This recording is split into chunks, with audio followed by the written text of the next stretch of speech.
Hello friends, मैं मयंक। स्वागत है आप सभी का हमारी सीरीज माइंड अनलॉक्ड में।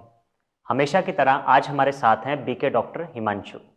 डॉक्टर साहब, आपका बहुत बहुत स्वागत। ओम शांति। डॉक्टर साहब, अभी तक हमने स्वयं के बारे में जाना, जैसे पिछले एपिसोड्स में हमने डिस्कस किया ना। तो अब मैं आपसे पूछना चाहता हूँ कि परमात्मा कौन है जिसके साथ हमें कनेक्ट करना है, और वो कहाँ रहते हैं? तो परम आत्मा या उनको हम परम पिता परमात्मा बोलते हैं। हम कौन है? आत्मा। और वो कौन है? परम प्लस आत्मा। आत्मा। परम मीन्स सुप्रीम। तो वो सुप्रीम सोल है।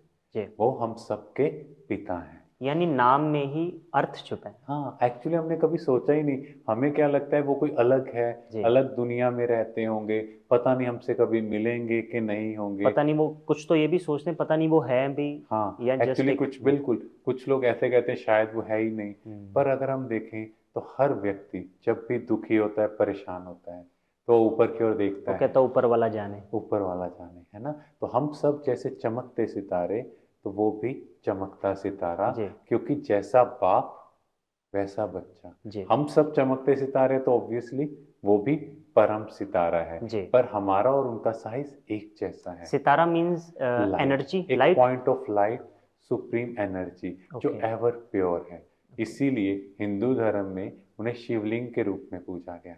शिव मीन्स कल्याणकारी, लिंग स्वरूप। अगर पॉइंट ऑफ लाइट को आपने पूछना है तो आप क्या करोगे? एक पिरामिड शेप का आकार बना दिया हाँ गया, जी। क्योंकि पॉइंट ऑफ लाइट की तो पूजा नहीं कर पाएंगे, हाँ जी। है ना। इसी तरह मुस्लिम धर्म में नूर इलाही, नूर मीन्स लाइट। जी। क्रिश्चियन धर्म में एक बड़ा कैंडल, हाँ जी। अगेन लाइट, जी। है ना। और सिख धर्म में क्या कहा गया? निराकार। निराकार। एक नूर ते सब एक जग नूर। उपजा। वो एक लाइट है। हाँ जी। और इसी तरह जब पारसी लोग ईरान से भारत आए, तो वो भी एक लाइट का मशाल लेकर आए। और उनके मंदिर को भी फायर टेम्पल कहा जाता है, अग्यारा कहा जाता जी। है।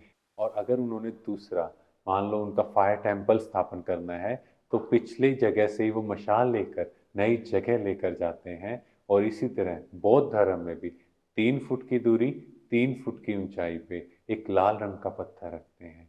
तो हर धर्म में कहीं ना कहीं उसको लाइट कहा गया है। यानी सभी उसे लाइट ही मानते हैं। यस, मानते हैं। और इसलिए हमने गाया भी तो है, हिंदू मुस्लिम सिख ईसाई है सब आपस में भाई भाई। भाई भाई। भाई भाई कैसे होंगे? क्योंकि हमारा पिता एक है। यस, हम भी आत्मा, वो परमात्मा। परमात्मा। तो हम सब उसकी संतान, वो हमारा पिता है। जी। और वो परम धाम में रहते हैं। इसीलिए गायन है, ऊंचा तेरा नाम, ऊंचा तेरा तेरा काम। काम और ऊंचा तेरा धाम। धाम। उनका नाम है शिव, शिव। है ना। तो प्यार में ब्रह्मा कुमारी इसमें हम उन्हें शिव बाबा कहते हैं। बाबा मीन्स घर का बड़ा। तो बड़े को बहुत रिस्पेक्ट से याद किया जाता जी। है। तभी हमेशा कहते हैं कि ऊपर वाला जाने, ये नहीं यस, कहते नीचे वाला जाने। नीचे वाला। यस। इसका मतलब वो ऊपर रहता है। यस। जैसे आपने बताया कि परम धाम यस। जो उसका घर है। जैसे कुछ लोग कहते हैं सचखंड भी कहते हैं, यस, निर्वाण धाम भी कहते हैं। कहते हैं। तो वो ऐसी दुनिया जो सूरज चांद से परे है, सुनहरे लाल प्रकाश की वो दुनिया, जिसको ब्रह्म तत्व भी कहते हैं। और उनका काम ऊंचा है कि हमें मनुष्य से देवता बनाते हैं। हाँ जी। और धाम तो ऊंचा है ही, वो जी। रहने का स्थान है। तो इसीलिए उस परमात्मा का नाम शिव है। तो डॉक्टर साहब, अगर वो ऊपर रहते हैं तो क्या वो सर्वव्यापी नहीं है? ये आंसर आप खुद से पूछो कि अगर भगवान हर जगह है, फिर आप उसको ढूंढ क्यों रहे हो? जी बिल्कुल। फिर उसको ऊपर क्यों याद कर रहे हो? हाँ ऊपर जी। वाला जानता हाँ जी। है ना। अगर भगवान हर जगह है, तो जो हमने इतने तीर्थ स्थान बनाए हैं, फिर वहां पर लोग क्यों जा रहे हैं? हाँ जी बिल्कुल। और अगर भगवान हर जगह है, तो इतने लड़ाई झगड़े क्यों हो रहे हैं? जी। आप सोचो, सिर्फ आप सोचो, जो उनकी यादगार बनी है, वहां जाकर लोगों को इतनी शांति मिल रही है।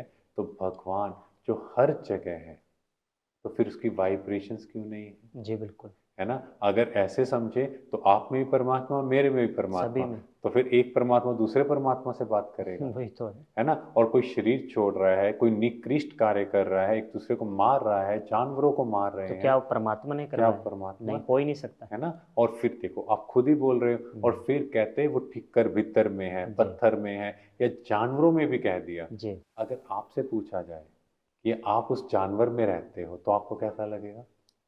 इंसल्टेड महसूस करेंगे। तो हम भगवान की इंसल्ट नहीं कर रहे, इंसल्ट ही कर रहे हैं, है ना। ग्लानि कर रहे हैं। वो इतना श्रेष्ठ, और ऐसे निकृष्ट कार्य करेगा, ऐसे जीवों में आकर रहेगा।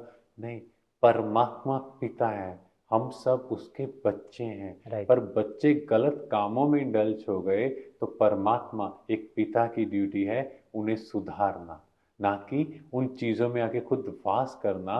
वो तो ऊपर ही रहता है और एक ही बार आकर इस सृष्टि को परिवर्तन करता है। जैसे घर में जो बड़े होते हैं वो छोटे बच्चे अगर कोई गलती करते हैं वो उन्हें समझाते हैं बहुत प्यार से, सेम बिल्कुल। इसी तरह परमात्मा भी हमारा पिता है। यस। तो हम जब गलत ट्रैक पे जाते हैं तो हमें वो कहीं ना कहीं।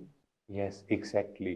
जैसे घर का जो बड़ा होता है, हाँ जी। अगर बच्चे गलत काम करते हैं तो उससे देखा नहीं जाता। जी। तो ऐसे ही परमात्मा भी देखता है कि मेरे बच्चे अगर गलत काम कर रहे हैं तो वो चाहता है कि हम सब सुधर जाएं और बहुत प्रेम से शांति से रहें। बस इसके लिए एक ही काम करना है, सिर्फ उस परमात्मा से कनेक्ट करना है जिनका परिचय हमने जाना। सिर्फ अपने को आत्मा समझे और हमारी फ्रिक्वेंसी उस परमात्मा से मैच हो जाएगी, उसकी एनर्जी हम में फ्लो होना शुरू हो जाएगी और हम कहीं ना कहीं अपने ओरिजिनल संस्कारों की ओर मूव करते जाएंगे। शुक्रिया डॉक्टर हिमांशु। ओम शांति। तो दोस्तों आज हमने परमात्मा के बारे में जाना और परमात्मा कहाँ रहते हैं ये जाना और कितना आसान है उनसे कनेक्ट करना। तो मिलेंगे दोस्तों अपने नेक्स्ट एपिसोड में।